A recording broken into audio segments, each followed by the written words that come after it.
Единственное, я вот тут тоже вот считаю, что не считаю, а словарный запас мне, знаешь, всегда уже сейчас поначалу по приколу был на английский переключаться, а сейчас я понимаю это как работу уже. Это excuse me. Да, если хочешь объясняться, надо переключаться, сразу активно включается головной мозг. Вот мы с Эльвирой собираемся в школу пойти учиться. Да, в школу, где преподают ESL курсы.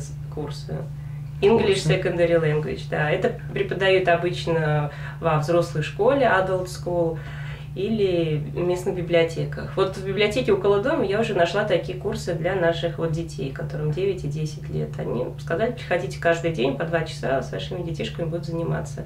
Единственное, они не занимаются со взрослыми, поэтому нам с Андреем надо пойти в колледж. Все это бесплатно для иммигрантов, и даже в некоторых таких колледжах при ESL-курсах организованы, ну, типа няни, дейкер, куда мы можем оставить нашего малыша. В общем, все продумано, все продумано. Да.